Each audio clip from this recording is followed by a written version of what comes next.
देवार श्रुतम युक्ताम, देवताओं की जीत हो गई है। शुक्राचार्य जी के पिता के द्वारा श्राप भगवान विष्णु को दे दिया गया और उसका परिणाम भगवान विष्णु भोग भी रहे हैं।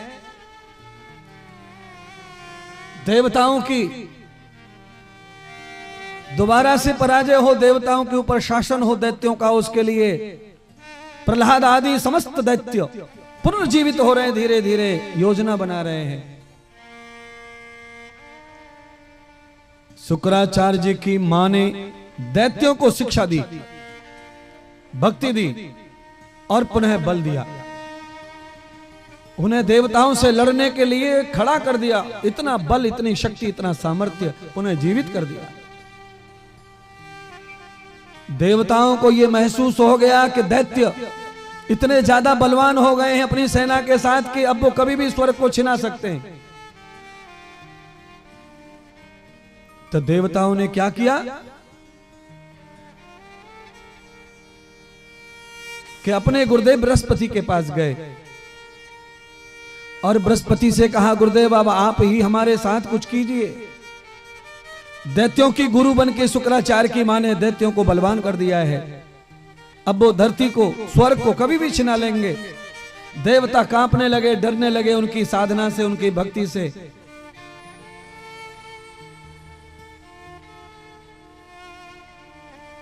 अब दैत्यों को कैसे बलवान से बलहीन किया जाए, ये बृहस्पति के पास जाकर के योजना बना रहे हैं। तो अपने शिष्यों के कल्याण के लिए सब गुरुओं को करना चाहिए, ऐसा सोच के बृहस्पति ने दैत्यों के बल को हीन करने के लिए उन्होंने मायावी रूप धारण कर लिया। शुक्राचार्य बनकर के वो दैत्यों के बीच में प्रवेश हो गए। शुक्राचार्य तो साधना में लीन है कैलाश पर, और शुक्राचार्य का भेष बना करके बृहस्पति ब्राह्मण जो है दैत्यों के बीच में आ गए। और सारे दैत्यों ने यह निश्चय कर लिया कि हमारे गुरुदेव शुक्राचार्य आ गए हैं, तो गुरुदेव की जय हो, शुक्राचार्य की जय हो, गुरुदेव की जय हो, शुक्राचार्य की जय हो, जय जयकार कर रहे हैं महाराज। बृहस्पति ब्राह्मण को एक भी दैत्य पहचान नहीं पाया। बृहस्पति गुरुदेव ने शुक्राचार्य का भेष धारण करके उनके बलहीन होने की योजना बनाने के लिए अनेक सूत्र दैत्यों को बांटना प्रारंभ कर दिया। और इतनी ही देर में सच्चे शुक्राचार्य भी साधना पूरी करके पहुंच गए। जब सच्चे शुक्राचार्य पहुंचे तो बृहस्पति देवता का दैत्यों के हृदय में स्थान बन चुका था सच्चाई का। सारे दैत्य वफादार हो गए थे बृहस्पति ब्राह्मण को शुक्राचार्य देव के रूप में। शुक्राचार्य जी ने आकर कहा, यह बृहस्पति है और ये माया का रूप बना करके तुम्हें ठगने आया है, तुम्हारी शक्ति को छिनाने आया है। मूर्खो, मैं तुम्हारा गुरु शुक्राचार्य हूं, मैं शिव के यहां कैलाश पे ध्यान कर रहा था।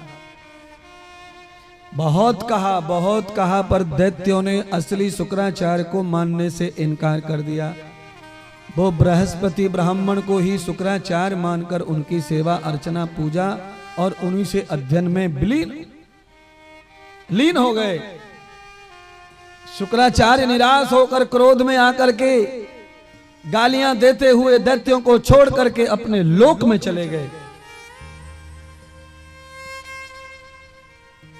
बाद में बृहस्पति ब्राह्मण को लगा कि अब तो वो चला गया, मैं सफल हो गया। सारे दैत्यों की विद्या छिना करके शुक्राचार्य भेष बनाकर बृहस्पति आए थे। बृहस्पति भी वहां से गायब हो गए। बाद में शुक्राचार्य नहीं रहे, तब देवताओं को भास हुआ कि हमारे साथ छल हुआ है, कपट हुआ है। हमारे सच्चे गुरुदेव वही थे जो बाद में आए। ये तो वही था जो हमारे गुरुदेव कह रहे थे, ये देवताओं का गुरु बृहस्पति हमारी संपूर्ण शक्ति और विद्या को छीन करके ले गया। अब क्या करें, कहां जाएं? तो लौट के बुद्धू घर को आए, आंखें बंद करके बेशर्म होकर के अपने गुरुदेव शुक्राचार्य के घर पहुंचे और वहां जाके चुपचाप मौन खड़े हो गए। शुक्राचार्य गाली देवे, दुदकारे, लात मारे, भगावे, पर कोई न हटे न कोई बोले, चुप।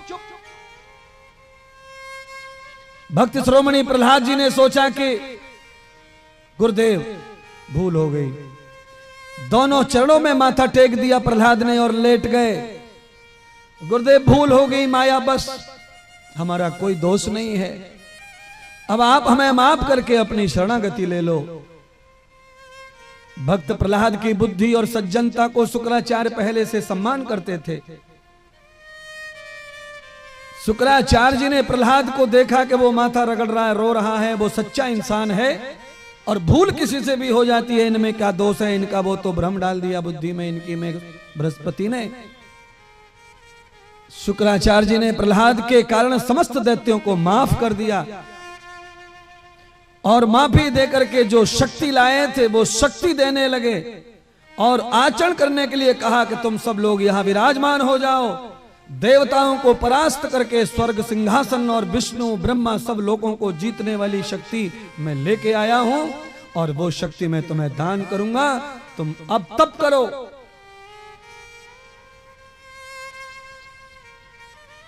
अब आप कथा सुनते सुनते ये सीख लो कि अगर विष्णु का भजन करने से, दुर्गा का भजन करने से, नारायण का भजन करने से, राम का भजन करने से अगर किसी को वरदान प्राप्त होता है तो गुरुदेव का भी ध्यान और सेवा करने से शक्ति और वरदान प्राप्त होता है। शुक्राचार्य जी ने सेवा और ध्यान में लगा दिया। गुरुदेव भी हमारे लिए वही शक्ति स्वरूप है, वही जगदम्बा स्वरूप है।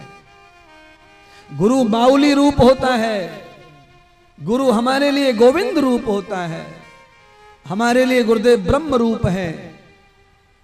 उनमें कोई मानस मत देखो, उनमें कोई मानव मत देखो, उनमें कोई आदमी मत देखो। आप जो भाव देखेंगे वही पाएंगे।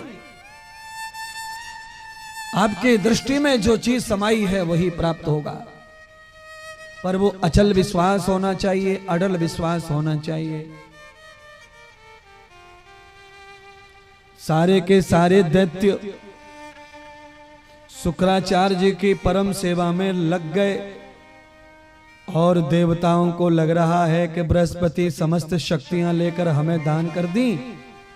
अब दैत्य खाली हो गए, उनके पास कुछ नहीं है, उन्हें ठग लिया गया है। प्यारे बंधुओं, आप कपट से किसी की भी विद्या ले लो, कपट से किसी की शक्ति ले लो, छल के बल पे, कपट के बल पे। आज की कथा का पूरा सारांश कहां से शुरू हुआ था आप अगर याद करें तो, आपको अगर खोपड़ी में कुछ हो तो नहीं है, तो आज की कथा जहां से शुरू हुई वहां लौट के कथा पूरी हो रही है। क्या लिखा संत ने, क्या मैंने कहा था कथा के प्रारंभ में? कामी क्रोधी लालची इनसे भक्ति न होए, भक्ति करे कोई सूरमा जाति वर्ण कुल खोए। वही शब्द आज पूरा हो गया कथा में, बोलते बोलते बोलते बोलते। छल कपट की विद्या, छल कपट की भक्ति, गुरुजी को मना लिया, गुरुजी से ये पा लिया, गुरुजी को पटा लिया, गुरुजी से ये पा लिया। ये थोड़े दिन की शक्ति है, ये थोड़े दिन का प्यार है। गुरुजी से परम शक्ति चाहिए तो निष्कपट होकर, निश्चल होकर उनकी भक्ति करो, उनकी सेवा करो, तो आपको निश्चल फल प्राप्त होगा। देवता भूल में चले गए कि गुरु कृपा से अब हमें तो दैत्यों की सारी शक्ति प्राप्त हो गई है, अब वो हमारा कुछ नहीं कर सकते। अरे बाबा, आज बृहस्पति गुरु ने अपने शिष्यों के लिए किया, वो तो अपना धर्म पूरा किया, पर दूसरों के शिष्यों की विद्या को ठग के लाए, ये अधर्म है। हमें कहीं से ला करके कहीं नहीं देना चाहिए, हमें अपनी खुद की तपस्या अपने शिष्यों को बांटनी चाहिए। कथा ये कहना चाहती है, बृहस्पति ब्राह्मण ने शिष्यों के लालच में आकर के अपनी तपस्या नहीं खर्च की, दैत्य गुरु शुक्राचार्य के शिष्यों की, भक्त प्रहलाद की, इन सबकी विद्या और तप ला करके दान कर दिया। दूसरे के कंधे पे ज्यादा दिन बंदूक चलाओगे तो एक दिन तुम ही मर जाओगे, निशाना चूक जाएगा, क्योंकि कंधा हिल जाएगा दूसरे का। इसीलिए कभी भी दूसरे के धन पर, दूसरे की सुंदरता पर, दूसरे के घर पर और दूसरे की बात पर ज्यादा भरोसा करने की जरूरत नहीं है। आपको लगता है चाचा हमारे बड़े पैसा वाले हैं, बीमार होने पे चाचा से मांग लेंगे? अरे पगले, चाचा पैसा वाला तो है पर आपने जरूरत पड़ने पे नहीं रहेगा पैसे वाला, ये काम नहीं आएगा तेरे। क्यों? लोभी की माया का विश्वास मत करिए, कोढ़ी की काया का विश्वास मत करिए।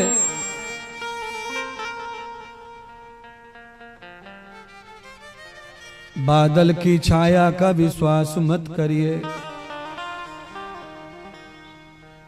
कोढ़ी का शरीर काम नहीं आएगा, लोभी की माया काम नहीं आएगी, बादल की छाया ज्यादा काम नहीं आएंगी।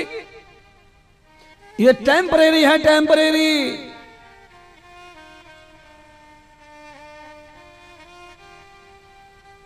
देवता भूल में और दैत्य तैयारी कर रहे हैं देवताओं को परास्त करने की। ब्रह्मा, विष्णु, महेश सब देवताओं के सपोर्ट में खड़े हो गए और सब आजाद और ब्रह्म में पड़े हैं। सबको लगता है कि अब तो हमारे गुरुदेव ने कृपा कर दी, अब तो बस मौज मारे जाओ, सो खाओ सो खाओ। अरे सुनो तो सही पगलो, गुरुजी कृपा कर भी देवे तो भी भजन नहीं छोड़ना चाहिए, तप नहीं छोड़ना चाहिए, दान नहीं छोड़ना चाहिए। गुरु कृपा से चाहे जितना भी फायदा हो गया हो तुमको, पर दरिद्र मत बनो, सो खाओ मत, कर्म करो कर्म करो कर्म करो, कृपा पाओ कृपा पाओ कृपा पाओ कृपा पाओ। गुरुजी के बसे, गुरुजी के भरोसे अपनी गाड़ी रखो, अपना जीवन भी रखो, पर कर्महीन बनकर के ना, कर्मवान बनकर के।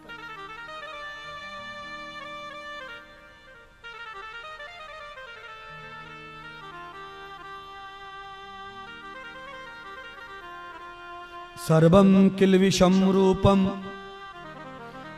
देवं येव जनार्दनम। भगवान वेद व्यास जी ने राजा जन्मेजय को आज इतनी पावन कथाओं का दर्शन कराया। इन कथाओं को सुन के राजा जन्मेजय अति प्रसन्न है, उनके शंका का समाधान होते ही चला जा रहा है। वो प्रसन्न होते जा रहे हैं, आनंदित होते जा रहे हैं, और एक ही ललक, एक ही तृष्णा बढ़ती जा रही है। दादाजी, हे गुरुदेव, हे व्यास जी, अग्रभागे तदा ब्रह्मं निरूपणं एव महामतिम। हे परमात्मा, हे गुरुदेव, देवी माता के अनेक रूप, अनेक लीलाएं हैं, मुझे और सुनाओ और सुनाओ और सुनाओ। ऐसी भूख बढ़ गई, आनंद मिल रहा है, नया नया ज्ञान आ रहा है, भूख बढ़ती जा रही है। जन्म रहे राजा कथा श्रवण करने के लिए तृष्णावादी हो गए, भूखे हो गए महाराज, लालची। आप सभी बृहदवासी, चरावावासी, सारे क्षेत्रवासी, छत्तीसगढ़िया लोगों को कहना चाहता हूं, सारे लालच छोड़ करके कथा का लालच ज्यादा बढ़ाओ, जिससे तुम्हारे ऊपर कृपा बरसे देवी देवताओं की, महाजगदम्बा की, सदगुरुदेव भगवान की। बोलिए अम्बे मात की जय हो, सदगुरुदेव भगवान की जय हो।